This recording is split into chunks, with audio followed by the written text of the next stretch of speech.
हमारे चैनल को सब्सक्राइब कीजिए, घंटी को ज़रूर बजाइए, जिससे हमारे आने वाली नई वीडियो का नोटिफिकेशन आपको मिल जाए। जय श्री राम भक्तों आज हम कथा श्रवण करेंगे। एक संत द्वारा एक प्यासे और व्याकुल जीव को पानी पिलाकर उसको मृत्यु से बचाया। आइए कथा श्रवण करें। संत एकनाथ जी रामेश्वरम भगवान शंकर पर चढ़ाने के लिए गंगा जल लेकर चले। कांवर में दोनों तरफ एक एक घड़ा गंगा जल भरकर नंगे पैरों भयंकर कष्ट सहते हुए चले जा रहे थे। ना तो भूख की परवाह थी, ना तेज धूप की। चलते चलते पैरों में छाले पड़ गए थे, परंतु एकनाथ जी को तो बस रामेश्वरम भगवान की जल चढ़ाकर सेवा संपन्न करने की धुन लगी थी। इन सब कष्टों से भला वह कहाँ गिरने वाले थे।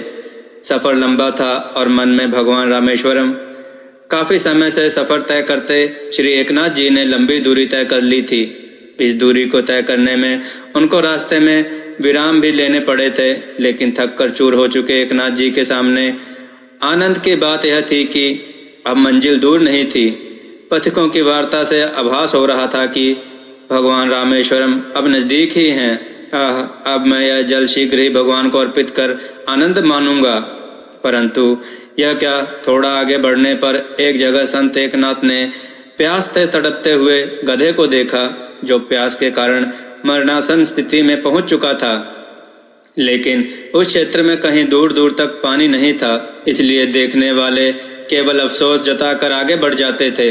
धरती पर पड़े पड़े वह गधा बड़ी कातर दृष्टि से जल ले जाने वालों की ओर देख रहा था, परंतु वहां गधे के पीने के लिए जल कहाँ से आता। संत एकनाथ को दया आई। उन्होंने सोचा, चलो मैं एक घड़ा जल इस प्यासे जीव को पिला देता हूँ, भगवान पर जल का दूसरा घड़ा अर्पित कर दूंगा। यह सोचकर अपनी कांवर को उतार प्यासे गधे को गंगा जल का एक घड़ा गधे के मुख में डालकर पिला दिया। गंगा जल पीकर उस गधे में जीवन के लक्षण लौटने लगे, परंतु अभी भी वह प्यास से बेदम हो रहा था।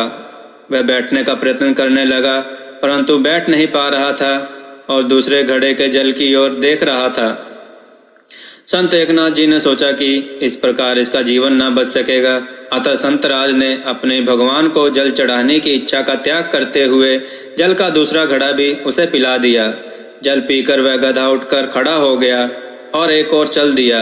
एकनाथ जी खाली कांवर को एक और पटक कर वापस चलने लगे। सोचा, भगवान पर जल चढ़ाने का पुण्य तो ना मिल पाया तो ना सही, चलो एक प्यासे की जान तो बच गई। परंतु यह क्या, वह गधा तो इनकी ओर लौट पड़ा और मनुष्य की भाषा में बोला, संत आओ गले मिलें और एक दूसरे को निहाल करके प्रसन्नता व्यक्त करें। आश्चर्यचकित संत का समाधान करते हुए गधे ने कहा, मैं हूँ रामेश्वरम हूँ। सच्चे भक्त का दर्शन करने हेतु इस मार्ग पर पड़ा प्यास से तड़प रहा था। पुजारी बहुत निकले थे, पर दयालु संत आप ही मिले। एकनाथ जी ने कहा, आज मेरा दर्शन मनोरथ पूर्ण हो गया। एकनाथ जी ने पीड़ित के रूप में भगवान को देखकर उनके चरणों में गिर पड़े और बोले, प्रभु अब मैं सदा आपके दरिद्र नारायण स्वरूप की ही पूजा करूंगा और पीड़ितों पतितों की सेवा में निरंतर रहकर आपकी सच्ची भक्ति में संलग्न रहूंगा। भक्तों, किसी को समय पर जिस चीज की आवश्यकता हो उसकी आवश्यकता पूर्ण करने से भगवान स्वयं प्रसन्न हो जाते हैं। भक्तों, आइए एक और कथा श्रवण करें। श्री गोपाल दास जी और श्री विष्णुदास जी दोनों गुरु भाई थे। अनंत सद्गुणों से युक्त, स्वभाव से गंभीर और हरि गुण गायक भक्तवर श्री गोपाल दास जी बम्बोली ग्राम के निवासी थे। भजन भाव में शूरवीर श्री विष्णुदास जी दक्षिण दिशा में काशीर ग्राम के निवासी थे। ये दोनों संतों भक्तों को भगवान के समान मानकर उनकी सेवा करते थे। साधु सेवा में दोनों भाइयों का हार्दिक परम अनुराग था। ये दोनों साधु संतों को ऐसे सुख देने वाले थे कि इन्होंने एक नई रीति चलाई। जब कभी किसी संत महात्मा के यहाँ कोई महोत्सव भोज भंडारा होता और इनको निमंत्रण आता, तब ये बड़े हर्षोल्लास के साथ बैलगाड़ी में भरकर घी, चीनी और आटा आदि जो भी सामान लगता वह सब ले जाते थे। कोठारी से मित्रता करके उससे कह देते, देखो संतों की सेवा में किसी चीज की कमी ना पड़नी चाहिए।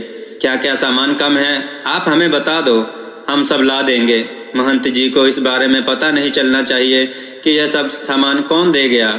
इस तरह से यह दोनों गुरु भाई गुप्त रूप से सेवा करते थे। कभी भी सेवा का दिखावा और प्रदर्शन इन्होंने नहीं किया। किसी को पता न चले, इस तरह सेवा करते थे।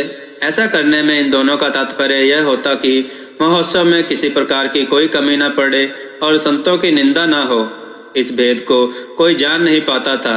महोत्सव संपन्न होने के बाद सबको बड़ा सुख होता था कि कोठर भंडार में किसी वस्तु की कोई कमी नहीं हुई। बहुत से लोग तो कहने लगे कि पता नहीं इन कोठर में कोई सिद्धि है या भंडारे में कोई सिद्धि है। एक बार एक संत के आश्रम में उत्सव था।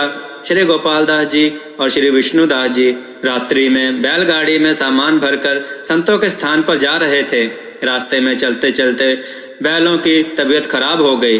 बैल चल पाने में असमर्थ दिखाई पड़े। यह दोनों गुरु भाई ऐसे महान गोभक्त थे कि उन्होंने बैलों को गाड़ी से खोल दिया और एक स्थान पर उन्हें बिठा दिया। जोर जबरदस्ती बैलों से काम नहीं करवाया। उन्होंने निश्चय किया कि हम गाड़ी पर बैठकर तो नित्य प्रति सेवा करते ही हैं, परंतु कभी स्वयं गाड़ी खींचने की सेवा करने का अवसर नहीं प्राप्त हुआ। आज श्री रघुनाथ ने कृपा की है, अतः बैलों के स्थान पर लग जाओ। एक तरफ गोपाल दास जी लग गए और एक तरफ श्री विष्णु दास जी लग गए। कोसों दूर तक यह दोनों गुरु भाई गाड़ी खींचकर संत के आश्रम पर ले गए। एक दिन इन दोनों गुरु भाइयों ने हाथ जोड़कर विनती करते हुए अपने गुरुदेव से कहा, भगवान, बहुत दिनों से हमारे मन में ऐसी उमंग उठ रही है कि एक महामहोत्सव हो जिसमें अनेक साधु संतों का आगमन हो और उनकी सेवा करने का अवसर प्राप्त हो। उसमें आपकी कृपा और आज्ञा की आवश्यकता है। श्री गुरुदेव जी बोले, यदि ऐसा विचार है तो शीघ्र तैयारी करो। बहुत उत्साह पूर्वक महोत्सव करो और सारी धरती के संतों को न्योता देना है। प्रकट अप्रकट सिद्ध गुप्त आकाशचरी सबको न्योता देना है। दोनों गुरु भाई बोले, गुरुदेव, यह इतने कम समय में कैसे संभव है? इनके गुरुदेव महान सिद्ध महात्मा थे। उन्होंने अपने कमंडल से हाथ में जल लेकर चारों ओर जल का छिड़काव कर दिया। जल के छींटे फेंकते ही उनके सामने आकाश से 4 सिद्ध पुरुष प्रकट हो गए। वे उन महात्मा को दंडवत प्रणाम करके सामने खड़े हो गए और हाथ जोड़कर बोले, महाराज श्री, कृपा करके बताएं कि हमारे लिए क्या आज्ञा है। महात्मा बोले, हमारे स्थान पर महोत्सव के निमित्त धरती के सभी संत महात्माओं को न्योता देना है। वे चारों सिद्ध प्रणाम करके जो आज्ञा कहकर वहां से चले गए। गुरुजी ने अपने दोनों शिष्यों से कहा कि इस उत्सव में महात्माओं की भारी भीड़ इकट्ठा होगी, अतः उनके ठहरने के लिए सुंदर निवास स्थान बनवाओ। उत्सव प्रारंभ होते ही चारों ओर से संत महात्मा पधारे। दोनों गुरु भाइयों ने उनके चरणों में सिर रखकर प्रणाम किया। फिर उन्होंने आदर पूर्वक भोजन प्रसाद पवाया और वस्त्र भेंट कर सब प्रकार से प्रसन्न किया। लाखों की संख्या में संत महात्मा आते गए। उत्सव तो करवाना था एक दिन का, परंतु उत्सव चलते चलते 3 दिन हो गए और देखते देखते 3 दिन से 5 दिन हो गए। इस प्रकार संत समूह के द्वारा अखंड कथा कीर्तन होता रहा। उत्सव की समाप्ति होने पर श्री गुरुदेव से दोनों शिष्यों ने पूछा, गुरुदेव जी, हम लोग खूब दूर दूर तक जाकर भोज भंडारा करते हैं, परंतु जो सब संत जो यहाँ पधारे थे, ऐसे ऐसे संत तो हमने कभी देखे ही नहीं। ये सब कहाँ से पधारे? गुरुदेव ने दोनों को आज्ञा दी कि कल प्रातः काल संपूर्ण संत मंडली को परिक्रमा करने जाना है। वहाँ परमानंद स्वरूप श्री नामदेव जी के दर्शन होंगे।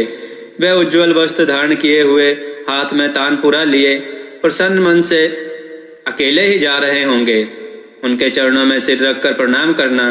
वे तुम्हें परम सिद्ध संत श्री कबीर दास जी का दर्शन करा देंगे। श्री गुरुदेव की आज्ञा पाकर प्रातः काल होते ही दोनों गुरु भाई संतशाला की प्रदक्षिणा करने चले। वहां सफेद वस्त्र में जो दिव्य महात्मा दिखाई पड़े, हाथ में तानपुरा लिए हुए थे। उनसे दोनों गुरु भाइयों ने पूछा, महाराज, आप कौन हैं? उन महात्मा ने कहा, पंडरीनाथ का लाडला। लोग हमें नामदेव के नाम से जानते हैं। उस समय नामदेव जी समाधिस्थ हो चुके थे। पता चल गया कि यही दिव्य शरीरधारी श्री नामदेव जी हैं। दर्शन करके प्रसन्न हो गए। उमंग के साथ दोनों उनके श्री चरणों में लिपट गए। छुड़ाने से भी चरणों को नहीं छोड़ रहे थे। तब श्री नामदेव जी ने उन दोनों से कहा, जहाँ साधु संतों का अपमान होता है वहाँ हम लोग कभी नहीं आते जाते, और जहाँ उनका सम्मान होता है वहाँ हम लोग आते जाते रहते हैं। हमने तुम्हारी संतों में प्रीति और सेवा करने की रीति देखी है, उससे हम बहुत प्रसन्न हैं। ऐसा कहकर श्री नामदेव जी ने दोनों भक्तों को गले से लगा लिया। फिर कहा, जाओ, आगे चलने पर तुम्हें श्री कबीर दास जी मिलेंगे। जैसे ही ये दोनों आगे चले, एक दिव्य महात्मा दिखाई पड़े। दोनों ने पूछा, महाराज आप कौन हैं? महात्मा बोले, जगत गुरु श्री रामानंदाचार्य का शिष्य। लोग हमें कबीरदास जी के नाम से जानते हैं। प्रसन्न हो गए भक्तराज कबीरदास जी के दर्शन करके। उस समय श्री कबीरदास जी भी भगवान के धाम पधार चुके थे। दोनों ने चरणों में पड़कर प्रणाम किया। आंखों से आंसुओं की धारा बह चली। हंसकर श्री कबीरदास जी बोले, कहो अभी पीछे किसी सुखदायी संत के तुम्हें दर्शन हुए? उन्होंने उत्तर दिया, हाँ महाराज, दर्शन हुए। जहाँ साधु संतों की भाव से सेवा होती है वहाँ वैकुंठ समेत गोलोक से तक संत आते हैं। इसके पश्चात कबीरदास जी ने दोनों का सम्मान किया। गुरु जी के पास दोनों गुरु भाई रोते रोते आए। गुरु जी ने पूछा, क्या हुआ, क्यों रो रहे हो? दोनों शिष्यों ने कहा, महाराज हमारा जीवन सफल हो गया। हमें श्री नामदेव जी और श्री कबीरदास जी के दर्शन हुए। गुरु जी ने कहा, केवल यह दोनों संत ही नहीं अपितु ऐसे ऐसे बहुत से संत इस उत्सव में पधारे थे। इस प्रकार इन दोनों गुरु भाइयों पर संतों और गुरुदेव की पूर्ण कृपा हुई। भक्तों, अगर आपको यह कथा पसंद आई हो तो कमेंट में जय श्री राम अवश्य लिखें और इस कथा को अधिक से अधिक शेयर करें और हमें इंस्टाग्राम पर फॉलो करें जिसका लिंक डिस्क्रिप्शन में दिया गया है। जय श्री राम भक्तों।